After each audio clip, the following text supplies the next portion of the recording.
On January 20th, 2025, President Donald Trump issued an executive order entitled Ending Racial and Wasteful Government DEI Programs and Preferencing, which mandated an end to diversity, equity, and inclusion within federal agencies.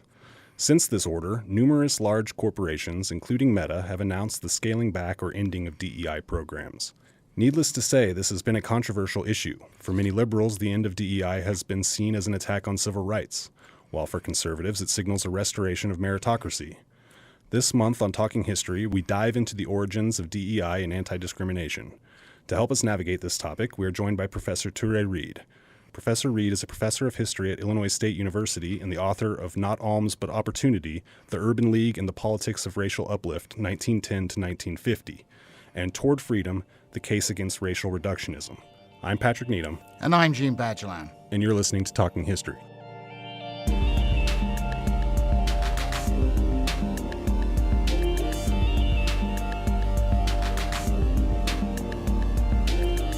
Welcome to Talking History, Professor Reed. Thanks for having me, Gene.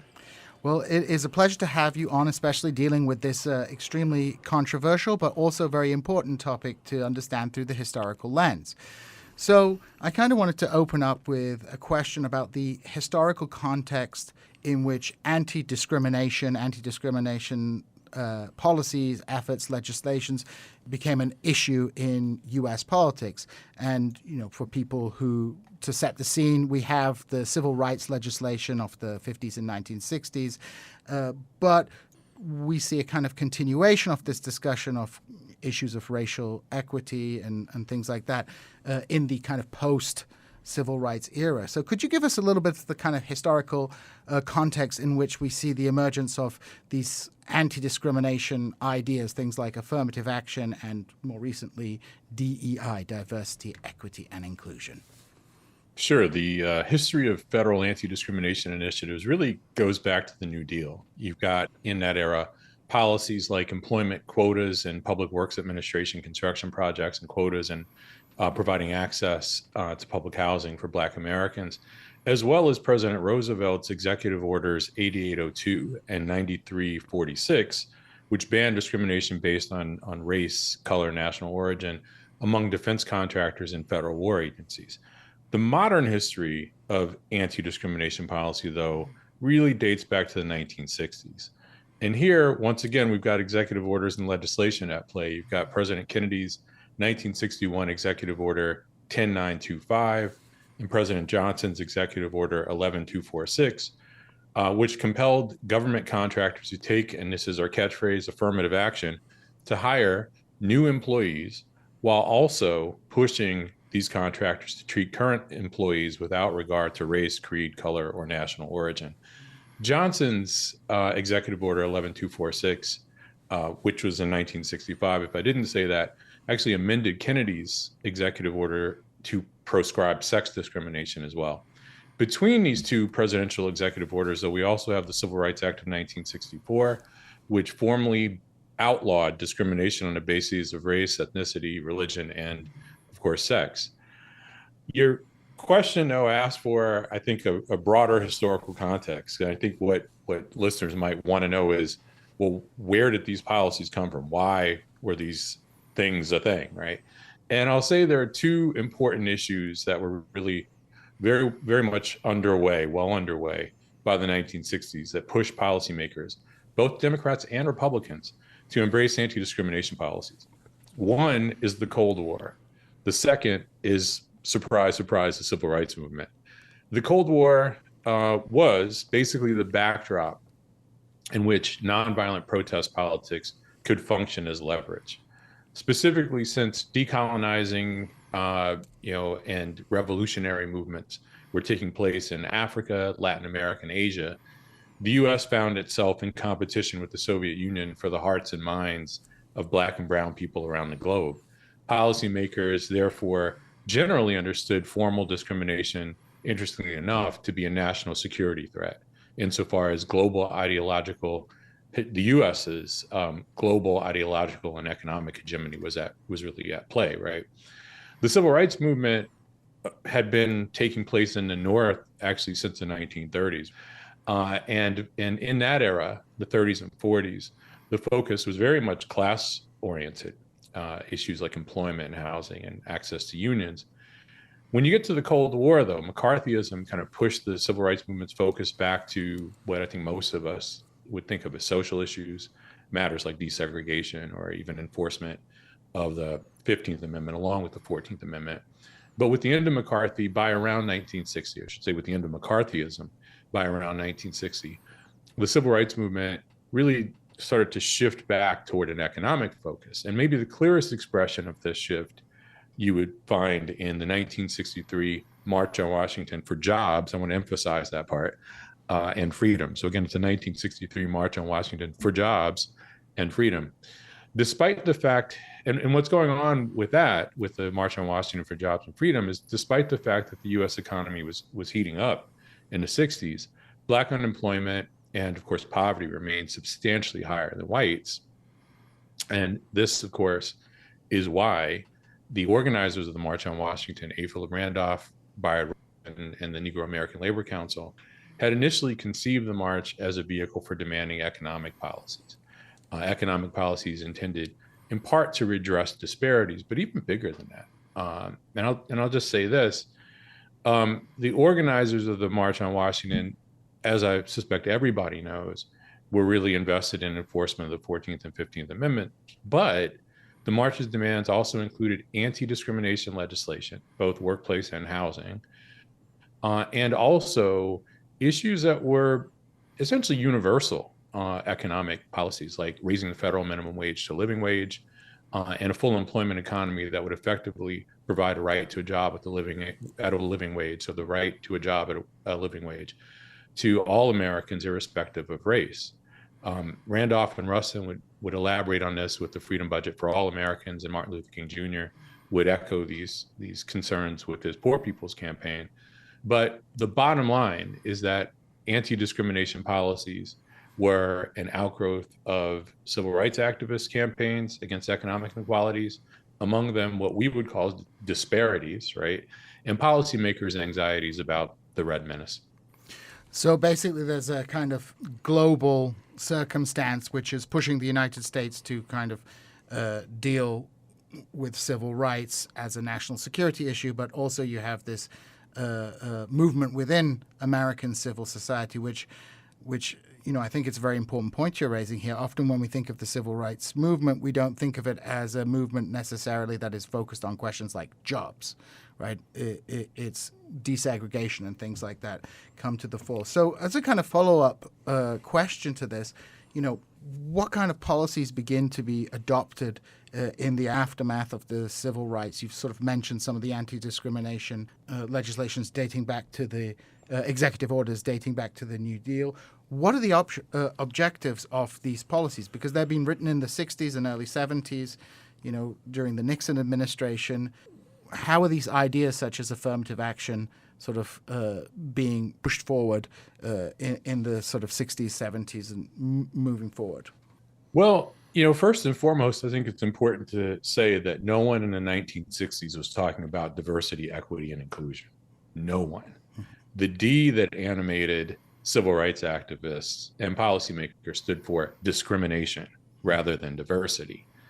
By the 60s, as I'd said, civil rights activists had pushed an economic agenda to, in part, inspired by disparities that were, ubiquitous at that point. There's actually more going on to this, though, than a concern about disparities. So again, anti-discrimination policies clearly are about redressing workplace discrimination, not promoting diversity per se. The other important thing that was going on, the other important source of disparities, and of course poverty, was a decline in well-paying unionized jobs owed to the fact that the U.S. economy was shifting from manufacturing to white-collar service and high-tech employment. And this is literally the case made by the organizers of the 1963 March on Washington.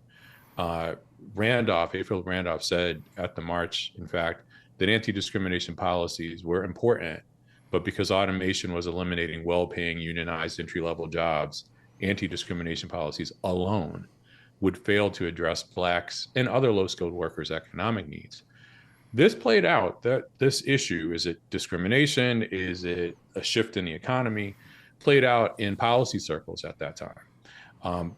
Policymakers like Secretary of Labor W. Willett Wirtz and Senator Hubert Humphrey made much the same case that Randolph made. And in fact, Senator Humphrey would sponsor a bill called Senate Bill S 1937 that would combine anti-discrimination policies with job training. Humphrey's bill failed. And instead, what we get is the much less ambitious Title VII of the Civil Rights Act of 1964. Now, Title VII was far less comprehensive than Humphrey's S 1937. It was still a very important piece of legislation. It would establish the Equal Employment Opportunity Commission, which by the 1970s would have the power to file lawsuits on behalf of victims of workplace discrimination. It's also important to keep in mind that Title VII, these anti-discrimination efforts, along with Executive Order 11246, were intended to complement the Johnson administration's war on poverty, which attributed poverty to some combination of depressed demand due to high taxes, extant discrimination, and of course the cultural failings of poor people themselves. Interestingly enough, there was bipartisan support for anti-discrimination policy, right? Johnson was a liberal, but he was followed by Richard Nixon. And Nixon actually also viewed discrimination as a source of disparities. So in his first term, Nixon implemented an ambitious federally backed affirmative action program called the Philadelphia Plan. The Philadelphia Plan was, interestingly enough, a revision of a failed program implemented by LBJ, I think in 1967.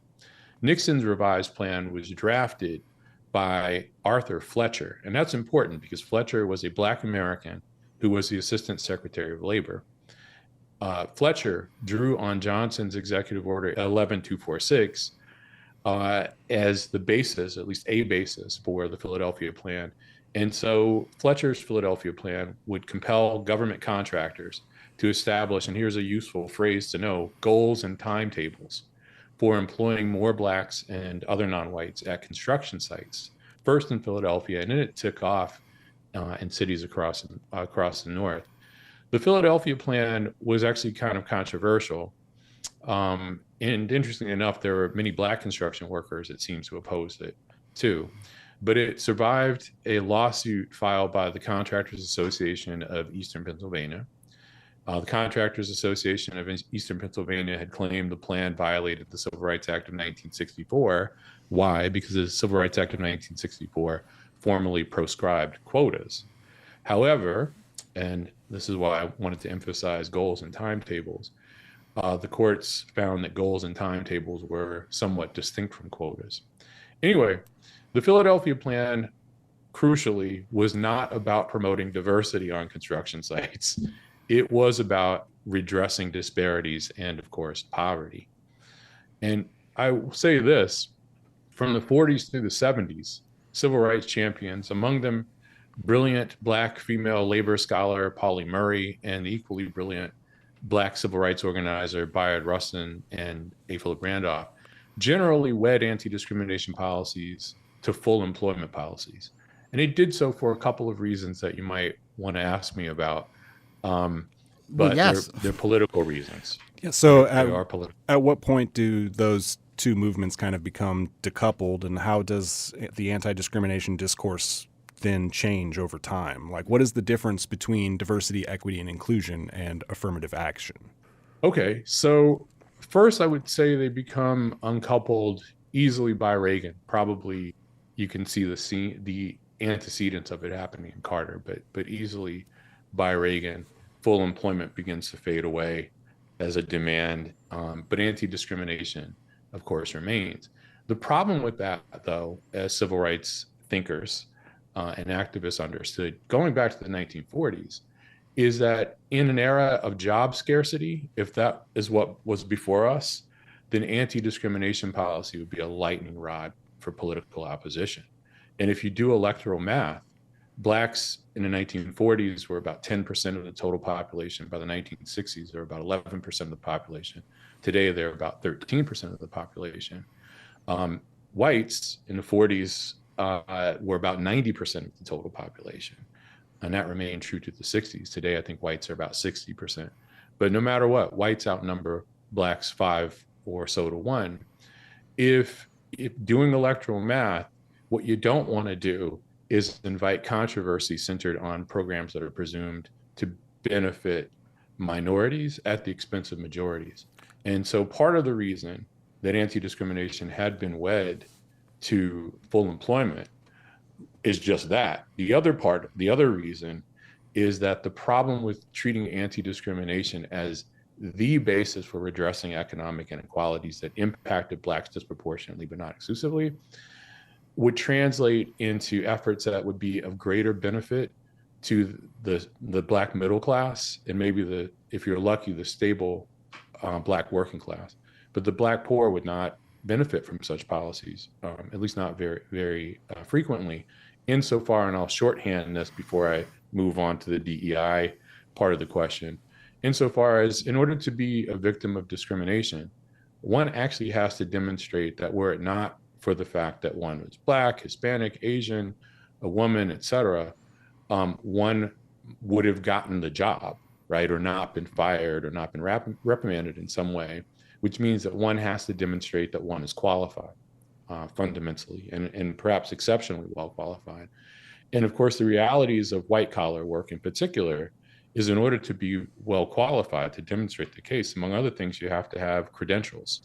And those credentials have more and more been confined to the middle class or upper class, right?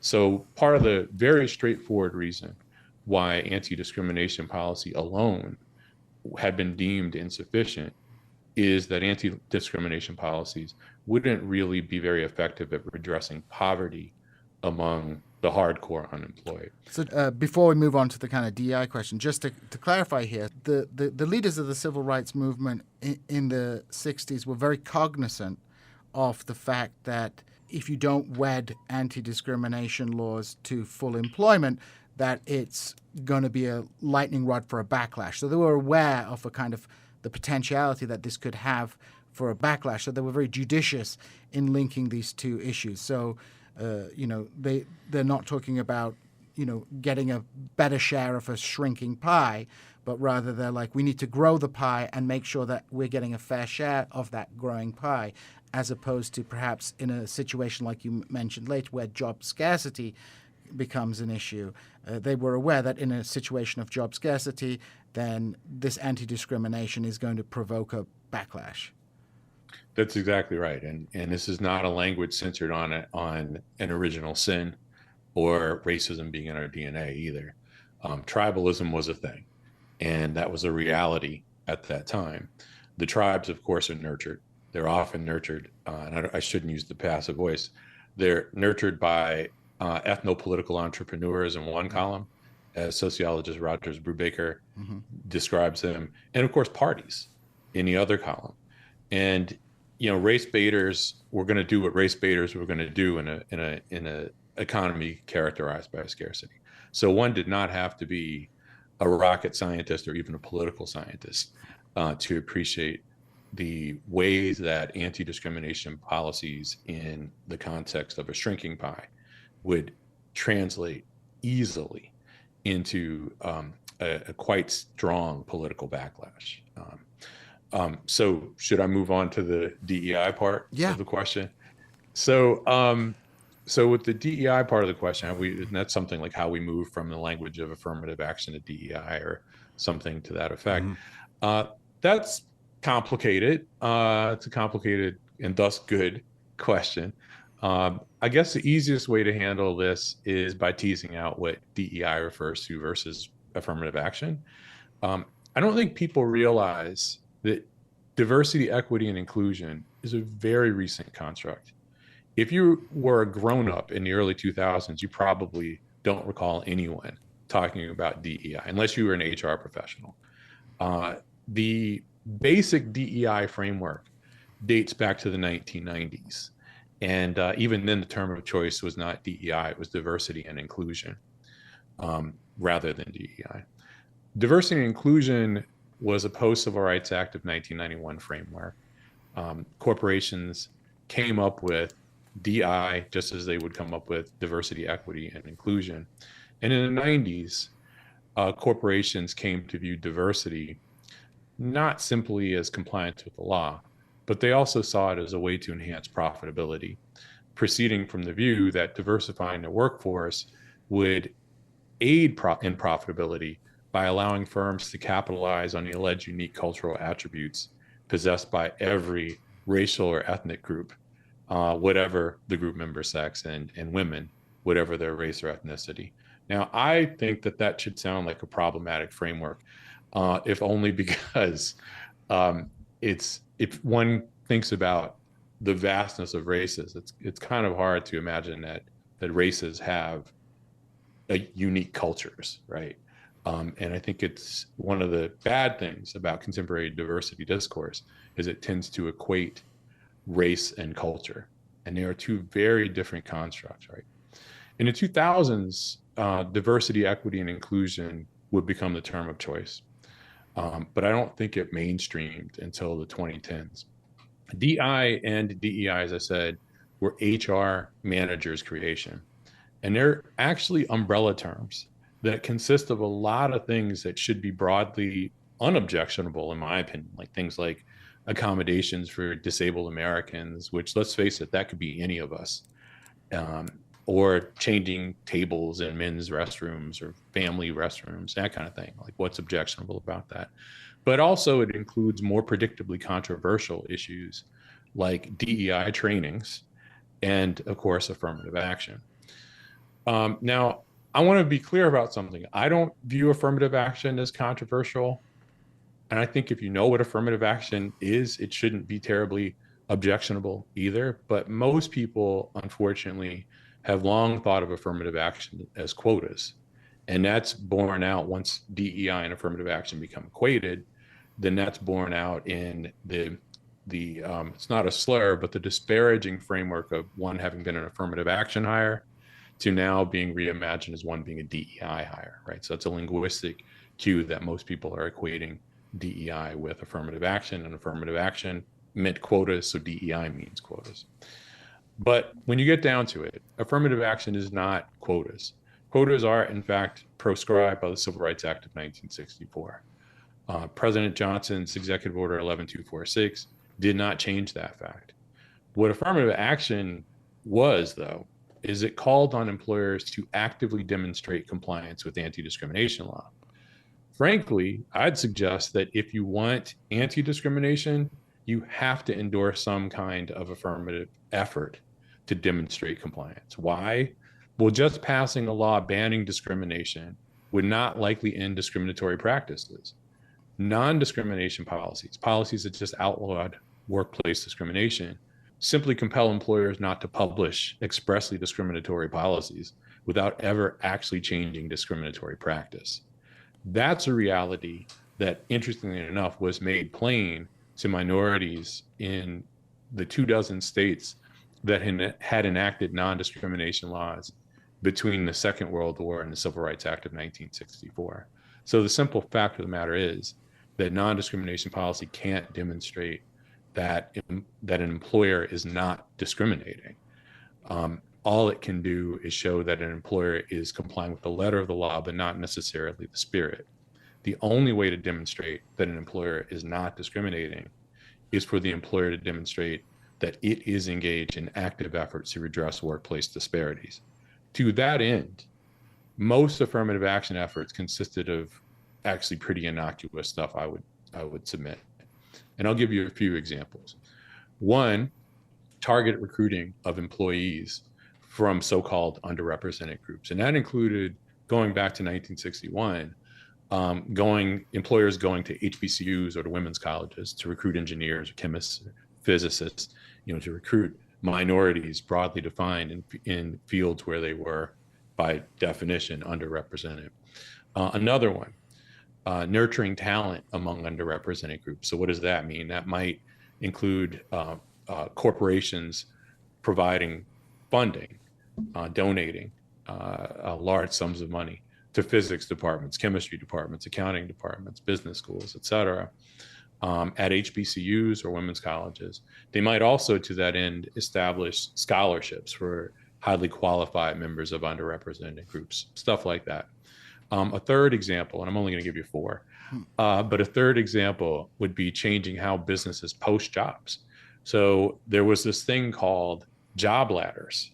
And job ladders, if you can indulge, consisted of vertical movement up in a place of business. So if a Black person with a degree in engineering from MIT got his foot in the door at Lockheed Marietta as a janitor, when an engineering position opened up, that Black person couldn't apply for the engineering job because that Black person was on the janitor ladder, so they could move up as a janitor, but they were out of the pool for engineers. If a woman with a degree in engineering from MIT made her way into Lockheed Marietta by way of the secretary pool, well, once again, she could only move up through the secretary ladder, right? So they moved away. Businesses were compelled in their efforts to comply with anti-discrimination. They began to jettison job ladders and replace them with an open bidding system. And the open bidding system, I think, which is what all of us know, hired on the basis of specific skills and credentials, right? And it promoted on the basis of specific skills and credentials. That seems that should be unobjectionable in my view. And then the last one is eliminating general aptitude tests and replacing general aptitude tests with tests designed to assess specific skills that were directly relevant to the job that a candidate was applying for, right?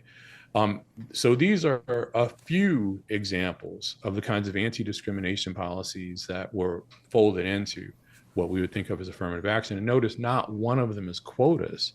And in fact, the last thing I want to say on that front, if you reflect on it, the whole point of these kinds of policies is to find and or nurture qualified non-white and female employees. Once again, not quotas. These are, though, HR managers' tools. And in fact, I mentioned a while ago with when discussing the Philadelphia plan, that didn't implement quotas either, per se. The language that they used was goals and timetables. Employers were compelled to establish goals and timetables for growing the ranks of minority workers. Well, that's also corporate speak. And these are all two tools that HR managers had used and advocated as best business practices in finding qualified employees and placing them in jobs in which they would excel. So that confusion about affirmative action is a major source of tension, right? Because most Americans oppose quotas. But I would say that you can see a common thread between DEI and affirmative action, and that is that we're both informed by HR managers and HR managers' understanding of what a good and proper workplace would look like. So, as a kind of final question, you've indicated earlier on in this interview that originally you had both the Republicans and Democrats thinking about anti-discrimination, affirmative action. It wasn't specifically a partisan issue. We see Nixon, of course, an arch conservative, taking this issue on. How did this become a partisan issue in the United States? It's a challenging question, but a fair one.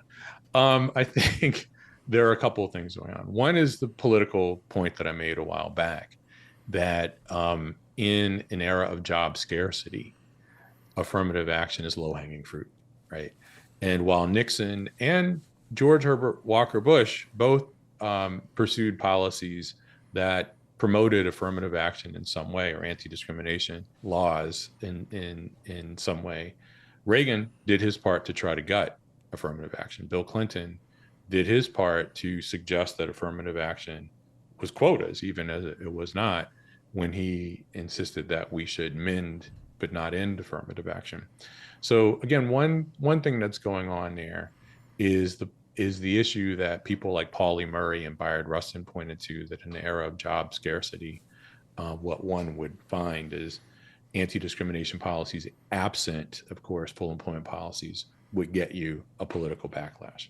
There's a second related issue that might be a little controversial, but we'll see. I would suggest that both parties have decided to trade in identity politics. That might seem like a weird formulation, since most of us think of identity politics as a liberal framework. I don't think it is. I think it's a pretty conservative framework, actually, as evinced by the fact that white nationalists and black nationalists are both embracing forms of identity politics. They share, white nationalists and black nationalists share fundamental conservative presumptions about what races are and what makes human beings tick. So the two parties have condensed around identity politics, partly because they both condensed around insulating the wealthy from the worst that capitalism has to offer, giving the airline industry, the aerospace industry, the banking industries bailouts, while at the same time, the two parties do very little or nothing for the masses. So for conservatives, DEI, like affirmative action before it, is why whites can't get ahead. And within that paradigm, eliminating DEI would create more opportunities for qualified whites. For liberals, DEI offers non-whites and other underrepresented groups salvation from inexorable racism, sexism, homophobia, etc. But when wed to a language of disparities that treats disproportionality as if it was totality, DEI can help obscure the full landscape of inequalities that do in fact impact black and brown people disproportionately, but actually also impact whites in even larger numbers.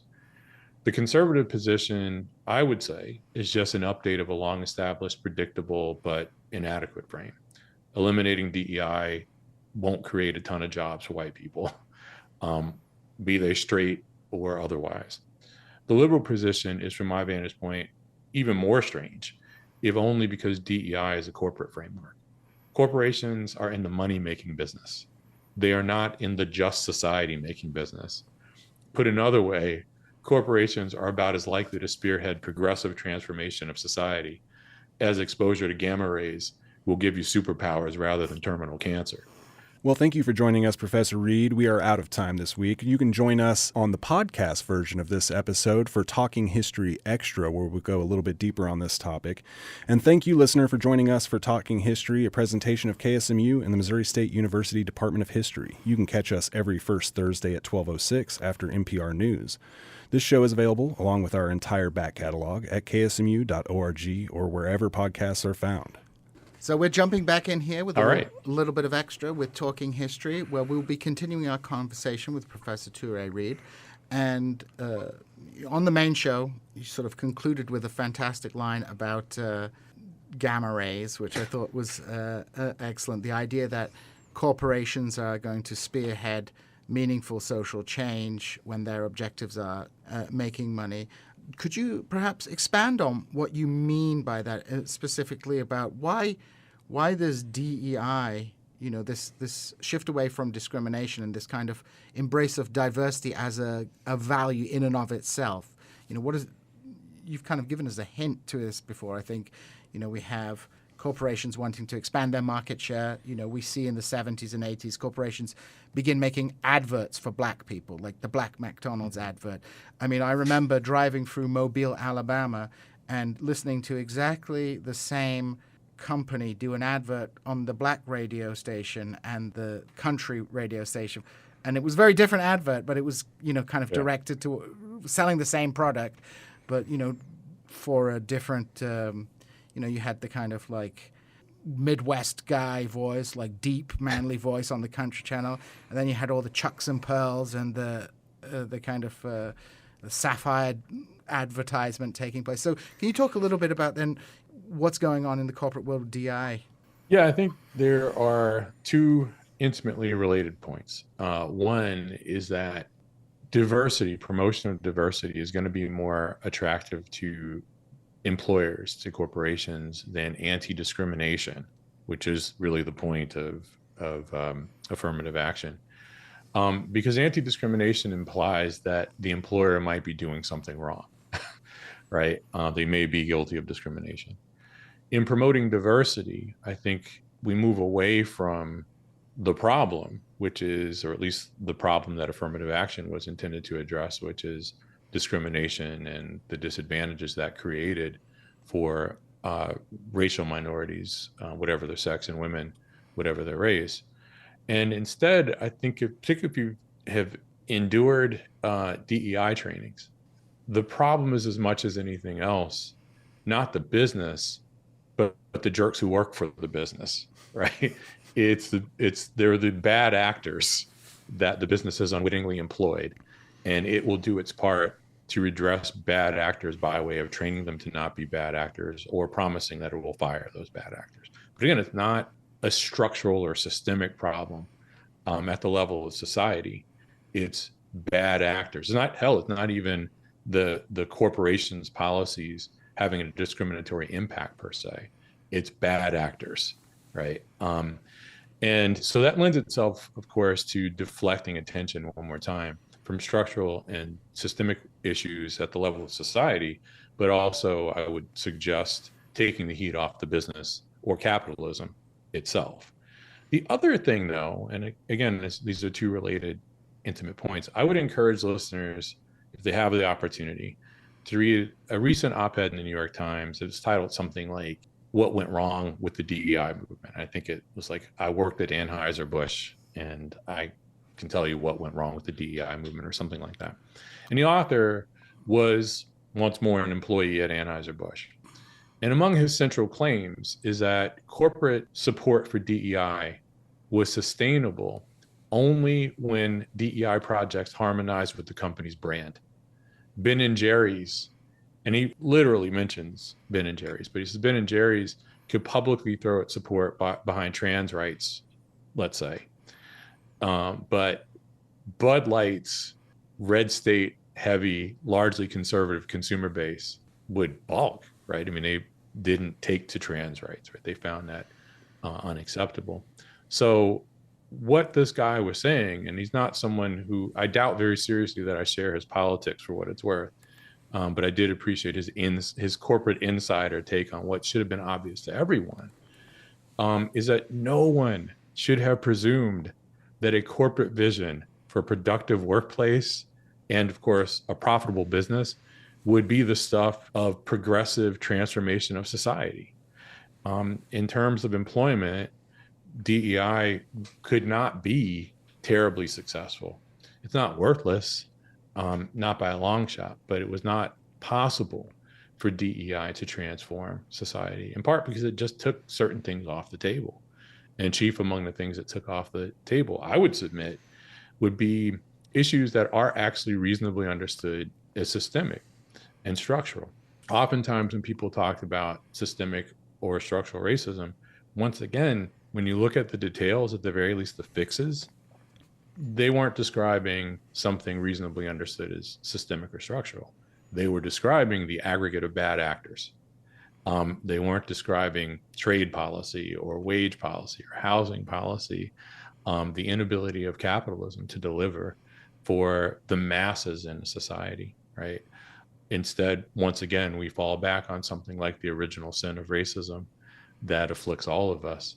And of course, that metaphor, the original sin, which I despise, to be blunt, is a way for even individuals to abdicate responsibility for their own bad worldviews, in part because these bad worldviews were imparted to them by a larger society, and they don't really, and it just is what it is. And their whole life's mission will be to fight the original sin, and in this case, to fight the temptation to be a racist jerk.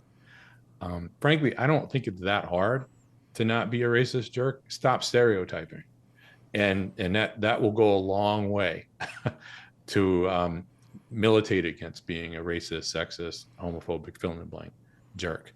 But within this framework, it is very difficult. And I would say, last point, I would say one of the reasons that it's difficult within the framework itself is to remind you of what diversity had become once it had become fully embraced by corporations. It presumed, diversity would then presume that Blacks had a distinct worldview that was predictably different from whites. The same would be true for Hispanics. The same would be true for Asians. Pick an identity group. They all allegedly possessed unique worldviews that were distinct from others. And so having this plurality of voices at the firm would aid to productivity because it would allow you to connect with the diversity of markets. Well, there is a way where that's a profoundly problematic framework, dare I say racist, if not sexist, because it's conflating culture with race, right? It's actually stereotype. It's a positive spin on stereotyping because we're supposed to value the allegedly unique ways that Blacks look at the world as opposed to whites, as opposed to Asians, as opposed to Hispanics and so forth. And if we value them and celebrate these unique ways of looking at the world, how could that be racist? Well, I would say that it would still be racist, just with a positive spin. And the clearest expression of that is, what do you do for the Black, white, Asian, Hispanic outliers, the people who don't check the box, not of group membership, but of alleged group perspective? You say that so-and-so is not really Black, so-and-so is not really Hispanic, so-and-so is not really Asian. How the hell is that not racist? Yeah, so in its very structure, DEI is making this racist assumption based on stereotypes, but simply just, instead of presenting it as something negative, presenting it as something positive. I have a question kind of going back to earlier in the show and bringing it to this moment, I guess. And that is, we talked a bit about how civil rights leaders foresaw backlash if full employment and anti-discrimination were decoupled. And eventually that is what happened as far as the decoupling goes. And now we're at that moment of backlash with this executive order and certain movements by corporations and federal agencies to remove these DEI programs. But also looking back at the last 4 or 5 years, we've been closer to full employment than maybe at any point in American history. Is there something new at play here, or is this just a long delayed backlash? Is there something new with respect to the backlash insofar as unemployment is low, but we still get the backlash? Correct. Yes. Yeah. I don't know if there's anything new going on, if only because the economy is good only if people perceive it to be good.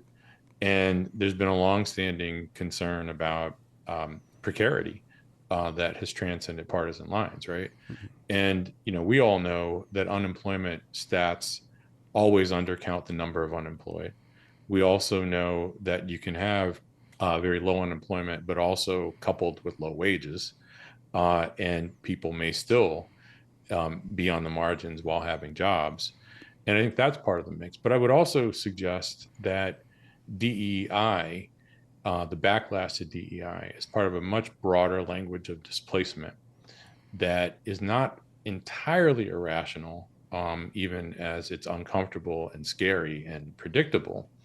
It's not entirely irrational because of, one more time, the way that the parties have decided to coalesce around each identity politics of one form or another. I'm sure we all recall, for example, this is why I would say the concern about displacement is not entirely irrational, even if it's problematic. I'm sure we all recall in 2008, after President Obama won, many Democrats and liberals coalesced around the notion that demography is destiny, that in a few decades, America was going to be a majority minority nation, and whites would no longer matter. And I had a number of conversations with liberal friends who were elated in that with that prospect, imagining that augured a progressive nirvana of some sort down the line. And my line to them was, hey, one, you don't want to say that out loud because that's going to sow the seeds of racial animus. And two, it doesn't have to be that way. South Carolina was almost 60% Black in 1900, and yet blacks lost the right to vote and their citizenship rights, despite being the majority. Immigration restriction was first implemented in the United States, targeting Chinese immigrants in the 1880s, and by the 1920s, European, Southern and East European immigrants and Jews, no matter where they had hailed from. So, the potential for avoiding, in all practical ways, a majority-minority nation was already there. So you don't want to do that. The basket of deplorables language that HRC uses is a variation on the same frame. And I spent a lot of time listening to Rush Limbaugh and checking out what's going on in the Daily Wire and all that stuff. And the dominant identitarian liberal discourse plays directly into the hands of conservatives who have been saying for a very, very long time that the liberals care about everybody but you, right? From coming up with money for Ukraine and other foreign wars, to promotion of trans rights, DEI, a laundry list of issues that, and of course, likewise, explicitly disparaging non-college educated whites and rural Americans, right? Even though rural America is about a quarter non-white, we can just look past that reality. So again, I think part of what's going on is there is still, a breadth of feelings of economic insecurity. The high inflation rates were a clear expression of that, but also there's an extant language of displacement, and that is affirmed, unfortunately, by the narrowness of liberal discourse on these issues. And last thing I'll say on this, assuming what I've said is at least somewhat satisfying, it's long struck me that the narrow language that has dominated social justice, has called for rationing empathy, right? I mean, oftentimes the frameworks just treat, white victims of neoliberalism, right, which is bipartisan commitment. So, but they often treat the white victims of neoliberalism as collateral damage on a war on Black and brown people, right? We saw that in the language of police shootings. We saw it in the language of mass incarceration. Oftentimes, when we talk about poverty and inequality, that's coalesced around disparities and Black and brown people's overrepresentation among people who are victims in this society. But overrepresentation is not totality. And that focus has insisted, once again, always and almost always implicitly, but too often explicitly, that the victims of these systemic problems who are Black and brown merit our empathy. But the victims of these very same systemic issues who are white are getting their comeuppance. And that, of course, was absolutely predictably going to sow the seeds of racial animus. And you know what? One other example, Fareed Zakaria, who I suspect we all know, had published an op-ed in December of 2015 that suggested that the high rates of slow suicide among whites, drug abuse, and other, habits and addictions that shorten life expectancy, was America's privileged white working class finally getting its comeuppance. And in that monologue of his, because he wrote this in his op-ed piece and he delivered it the following Sunday on Fareed Zakaria GPS on CNN. He looked into the camera and said to them, again in December of 2015, the first week of January 2016, that Donald Trump would not save them. He wasn't going to win, is what Zakaria was confident of. And of course, he was wrong about that. But the callousness that Zakaria expressed toward, non-college educated whites was disgusting. But I will also tell you that there was baked in callousness toward blacks and Hispanics. He actually said that, one, he mischaracterized the March on Washington as religious catharsis rather than an effort to extract policy concessions from the Kennedy and then later Johnson administration, which is a gross mischaracterization of the March on Washington. But that was wed to an unironic description of religion as the opiate of the black and brown masses, because he said that blacks and Hispanics had suffered greater hardships, and they didn't kill themselves the way the whites were. And the reason for that is they found solace and satisfaction in religion, and working class whites needed to do the same. You're a working class white person, and you saw this guy, this Ivy League educated brown man, make that point, who was obviously not born in the United States. That's going to play right in the hands of what Rush Limbaugh had been telling you for a very, very long time, and much of the GOP. Dr. Reed, thank you so much for joining us on Talking History. This has been a fantastic conversation. Yeah, it's really fascinating stuff. Thank you, Professor Reed. And we'll have to have you back on again another time. I love it, and thanks for having me, Gene, Patrick, and Jessica. It's been a delight.